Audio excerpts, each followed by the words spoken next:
महाराष्ट्रासह देशभरातील महिलांसाठी महत्त्वाची अपडेट।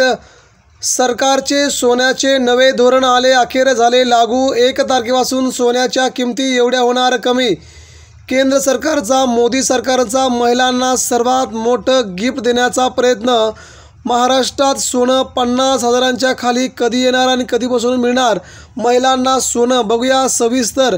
महाराष्ट्र सरकारने घेतलेली ही सर्वात मोठी आजची अपडेट, ज्या सोन्याच्या किमती गेल्या काही महिन्यांपासून 1 लाखाच्या वरती 1.25 लाखापर्यंत जाऊन पोहोचल्या होत्या। आता अचानक सोन्याचे दर प्रचंड कोसळल्याचं पाहायला मिळतंय। विक्रमी प्रचंड सोने कमी झाल्यामुळे आता सर्वांच्या दुकानामध्ये प्रचंड स्वरूपात गर्दी सुरू झाल्याचं चित्र सध्या आपल्याला सगळ्यांना जाणवू लागलंय। या गर्दीमुळेच महाराष्ट्रात महिला आता सोन्याच्या किमती कमी झाल्यामुळे खूप मोठ्या प्रमाणात गर्दी करू लागले आहेत। सोनं साधारणतः कितीपर्यंत आलं आहे, प्रत्येक शहराचे सोन्याचे भाव किती, महाराष्ट्रात प्रत्येक जिल्ह्यामध्ये सोनं कितीला मिळणार, यासह घेतलेला हा महत्त्वाचा आढावा। तेव्हा व्हिडिओ शेवटपर्यंत बघा। महाराष्ट्र सरकारने सोन्याच्या किमतीत अतिशय प्रचंड मोठ्या प्रमाणात केल्या कमी। सोन्याचे भाव प्रचंड कोसळले, जागतिक बाजाराला मोठा धक्का। नेमकं काय, तर ही बातमी आपण जर शेवटपर्यंत पाहिली तर आपल्याला समजून जाईल की सोनं कधी खरेदी करायचं, कधीपर्यंत सोन्याचे भाव, कितीपर्यंत सोन्याचे भाव कमी येतील आणि किती दिवस सोन्याचे भाव वाढ व्हायला लागतील, या सगळ्यांचा घेतलेला आपण हा मोठा आढावा। तेव्हा व्हिडिओ शेवटपर्यंत बघूया। सोनं हे भारतीय समाजामध्ये फक्त एक धातू नसून परंपरा आहे, संस्कृती आणि गुंतवणुकीचा आधार आहे। हजारो वर्षापासून सोन्याला सुरक्षित गुंतवणूक मानले जाते। मात्र गेल्या काही दिवसात सोन्याचे भाव अनपेक्षितरित्या प्रचंड वाढल्याचं पाहायला मिळालं आहे आणि आता मात्र ते भाव प्रचंड कोसळल्याने सगळीकडे आनंदाचं चित्र निर्माण झालं आहे। सगळीकडे महिला जल्लोष करू लागले आहेत, माणसं जल्लोष करू लागले आहेत। सोन्याचे भाव एवढे कमी कसे जाय, जे 1,20,000वरती सोनं गेलं होतं ते एवढं सोनं कमी कसं झालं, यासाठी सगळे नागरिक आता नाचू लागले आहेत। गुंतवणूकदार, ज्वेलर्स आणि सामान्य नागरिक यांच्या संभ्रम आणि चिंता निर्माण झाल्याचं यावरून सध्या आपल्याला जाणवू लागले। म्हणजे महाराष्ट्रात सोन्याच्या किमती कितीपर्यंत खाली आल्यात ते देखील आपण पाहणार आहोत। खाली येण्याची कारणं देखील आपण पाहत आहोत। जागतिक अर्थव्यवस्थेत मोठे बदल घडत आहेत। अमेरिकेच्या फेडरल रिझर्व्ह बँकेने व्याजदरांमध्ये वाढ करण्याचे संकेत दिले आहेत, त्यामुळे डॉलर मजबूत होत आहे। डॉलर मजबूत झाला की सोन्याचे आकर्षण कमी होतं, कारण सोनं हे डॉलरमध्येच व्यवहारात येते।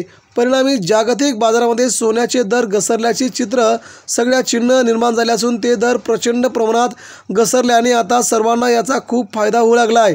चीन आणि युरोपमधील आर्थिक मंदी, मध्य पूर्वेतील राजकीय स्थैर्य आणि क्रूड ऑइलचे घसरले दर यामुळे सोन्याच्या मागणीत घट झाल्याचं सध्या आपल्याला सगळ्यांना पाहायला मिळतंय। या सर्वांचा एकत्रित परिणाम म्हणून आंतरराष्ट्रीय सोन्याचा भाव गेल्या काही आठवड्यामध्ये जवळजवळ तब्बल 15 ते 20% कमी झाल्याची या घडीची ही सर्वात मोठी अपडेट आपल्या महाराष्ट्रातील महिलांपर्यंत आपण पोहोचवण्यासाठी हा व्हिडिओ बनवत आहोत। तेव्हा सगळ्यांसाठी नक्कीच ही आनंदाची बाब असणार आहे। सोन्याच्या किमती एवढ्या प्रचंड खाली झाल्यामुळे खूप मोठ्या प्रमाणात रांगा लागल्या असून त्या रांगा सोन्याच्या किमती सोने घेण्यासाठी, खरेदी करण्यासाठी लागल्याचं सध्या आपल्याला जाणवतं आहे। भारतीय बाजारामध्ये सद्यस्थिती काय आहे, सोनं आता सद्यस्थिती काय आणि सोनं कितीपर्यंत खाली येणार, कोणत्या जिल्ह्यामध्ये, कोणत्या शहरामध्ये सोन्याचे भाव कसे असणार, हे देखील आपण आता पुढे बघणार आहोत आणि आता कितीला सोनं मिळतं हे देखील आपण पाहणार आहोत। तेव्हा व्हिडिओ बघूया। भारत हा जगातील सर्वात मोठ्या सोन्याचा ग्राहक देश म्हटला जातो। लग्न समारंभ, सण, उत्सव तसेच पारंपरिक गुंतवणूक म्हणून भारतीय कुटुंब सोनं खरेदी करतात।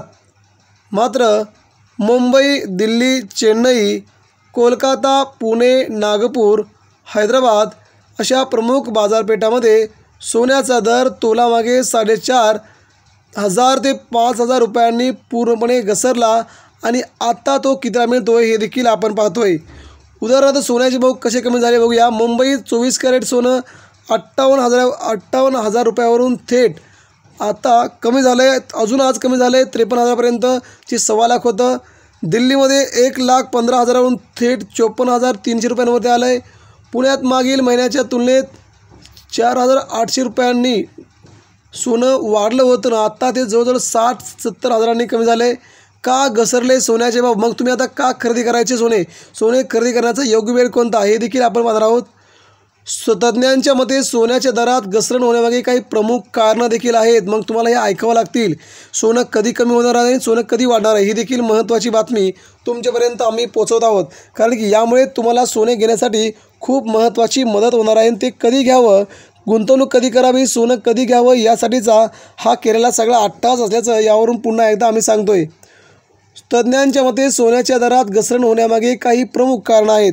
त्यातलं पहिलं कारण जर आपण पाहिलं, डॉलर मजबूत होणे. डॉलर इंडेक्स 103 वरून 109 वर पोहोचला. त्यामुळे गुंतवणूकदारांनी सोन्याऐवजी डॉलरमध्ये गुंतवणूक केल्यामुळे आता सोन्याच्या किमती प्रचंड प्रमाणामध्ये कमी होत असल्याचं चित्र या पहिल्या कारणावरून आपल्याला जाणवू लागलं आहे. क्रिप्टोकरन्सीची वाढती लोकप्रियता. नवीन पिढी सोन्याऐवजी crypto, share market, mutual fund याकडे वळल्याचं आपल्याला तरी सध्या जाणवत आहे. याच कारणास्तव सोन्याचे भाव प्रचंड प्रमाणामध्ये खाली कोसळत असल्याचं आपल्याला जाणवत आहे. आंतरराष्ट्रीय व्याजदर. फेडरल रिझर्व्ह आणि इतर देशांच्या सेंट्रल बँकांनी व्याजदर वाढवल्याने सोन्याच्या किमतीमध्ये दबाव आल्याचं चित्र यावरून प्रचंड मोठ्या प्रमाणात आपल्याला सध्या जाणवत आहे. त्यामुळे सोन्याच्या किमती अतिशय खाली आल्याचं देखील पुन्हा स्पष्ट होत आहे. भूराजकीय स्थैर्य. युक्रेन रशिया युद्धातील तात्पुरता स्थैर्याचा टप्पा. मध्य पूर्वेतील शांती चर्चेने गुंतवणूकदारांचा विश्वास वाढवला. या देखील त्या पाठीमागे खूप महत्त्वाच्या बाबी आहेत. मागणीतील घट. भारत आणि चीनमध्ये खरेदी कमी झाली. भारत आणि चीन या दोन देशांनी खरेदी किमती वाढल्यामुळे कमी केल्यामुळे आता सोनं खरेदी करणारा देशच नाही. यामुळे सोन्याच्या किमती प्रचंड प्रमाणात खाली झाल्याचं आपल्याला यावरून तरी जाणू लागलं आहे. लोकांवरती काय होणार परिणाम हे देखील आपण पाहणार आहोत. सामान्य जनतेवरती काय परिणाम होईल. सामान्य लोकांसाठी हा काळ फायदेशीर आहे. लग्न उत्सवासाठी सोनं खरेदी करणाऱ्यांना स्वस्त दर मिळत आहेत. काही कुटुंबांनी मागील महिन्यापेक्षा आता 50% बचत केल्याचं जाणवतं आहे. त्यानंतर शेतकरी व ग्रामीण भाग. ग्रामीण भागात सोनं हे सुरक्षित गुंतवणूक मानले जाते. मात्र भाव घसरल्यामुळे शेतकऱ्यांच्या हातात असलेली सोन्याची संपत्ती कमी किमतीची झाल्याचं आपल्याला यावरून तरी सध्या जाणवतं आहे. त्यामुळे काही शेतकऱ्यांना आर्थिक अडचणी वाढल्याचं देखील आपणास माहीत पडत आहे. गुंतवणूकदार. ज्यांनी सोन्याच्या दीर्घकालीन गुंतवणूक केली आहे त्यांना तात्पुरता तोटा झाला आहे. पण तज्ज्ञांच्या मते दीर्घकाळात सोनं पुन्हा वाढणार आहे. पुन्हा सोनं 1.5 लाखापर्यंत पोहोचू शकते. आता तुम्ही सोनं खरेदी करून पुन्हा ते सोनं तुम्ही विकू शकता, जेणेकरून तुम्हाला सोन्याच्या किमती प्रचंड प्रमाणात वाढलेल्या जाणवतील. हे देखील यावरून स्पष्ट होत आहे. ज्वेलर्सना या घसरणीचा दुतर्फा परिणाम होत आहे. एकीकडे ग्राहकांची खरेदी वाढली असली तरी जुन्या स्टॉकवर मोठा तोटा बसल्याचं सध्या या कमी झालेल्या किमतीवरून तरी सध्या आपल्याला जाणवतं आहे. तज्ज्ञांचं मत काय. सोनं पुढे किती दिवसानंतर वाढेल हे देखील आपल्याला तज्ज्ञांनी सांगितलं आहे. ते बघूया. ज्वेलर्सना या घसरणीचा फायदा झालाच आहे. भारतीय रिझर्व्ह बँकेचे माजी अधिकारी, अर्थतज्ज्ञ, ज्वेलरी असोसिएशनचे नेते यांचं म्हणणं आहे की सोनं हे सुरक्षित गुंतवणूक साधन नाही राहील. अल्पकाळात दर घसरले तरी दीर्घकाळात सोन्याचे दर प्रचंड वाढतच राहतील, असं त्यांनी मोठं वक्तव्य केलेलं आहे. आता खरेदीसाठी योग्य वेळ आहे. लग्न उत्सवाच्या हंगामात सोन्याची मागणी पुन्हा वाढेल आणि भाव पुन्हा एकदा 60,000च्या पुढे जाऊ शकतात, असं त्यांनी म्हटलं आहे. गुंतवणूकदारांनी घाबरू नये. विविध गुंतवणूक साधनांमध्ये संतुलन ठेवणं आवश्यक असल्याचं म्हटलं गेलं आहे. त्यामुळे आत्ता सोनं खरेदी करण्यासाठी खूप चांगली वेळ असल्याचं त्यांचं म्हणणं आहे. भविष्याचा वेध घेतला, भविष्याचा अंदाज घेतला तर काय, सोनं सध्या किती आहे. सध्या सोनं 50,000 ते 53,000 एवढं तोळं सोनं मिळतं आहे. अर्थतज्ज्ञांचे मत आहे की पुढील 3 ते 6 महिन्यात सोन्याचे भाव पुन्हा वाढू शकतात. डॉलरची स्थिती, आंतरराष्ट्रीय राजकीय वातावरण आणि राजकीय महागाई दर यावर अवलंबून राहील. काही अंदाजानुसार 2026पर्यंत सोन्याचा दर 1.5 लाख रुपयांपर्यंत पोहोचू शकतो. ही महत्त्वाची सोन्याच्या अंदाजातली महत्त्वाची अपडेट तुमच्यापर्यंत. जर तुम्ही सोनं कमी झाल्यानंतर खरेदी केलं तर तुम्हाला पुढील काही दिवसानंतर मात्र सोने वाढलेले दिसेल. हीच महत्त्वाची बाब तुम्हाला सांगावीशी वाटते. पुढील काही दिवसात सोन्याचे भाव प्रचंड स्वरूपामध्ये कमी होणार असल्याचं यावरून तरी सध्या जाणवतं आहे. त्यामुळे सोन्याचे भाव प्रचंड कोसळले असले तरी परिस्थिती कायमस्वरूपी नसते. इतिहास पाहता सोनं नेहमीच घसरल्यानंतर पुन्हा वाढले आहे. त्यामुळे सामान्य ग्राहकांसाठी हा सुवर्ण संधीचा काळ आहे, तर गुंतवणूकदारांसाठी संयम बाळगण्याचा काळ असल्याचं यावरून सध्या आपणाला जाणवत आहे. तेव्हा सोनं खरेदी करायला आपण गेलं पाहिजे.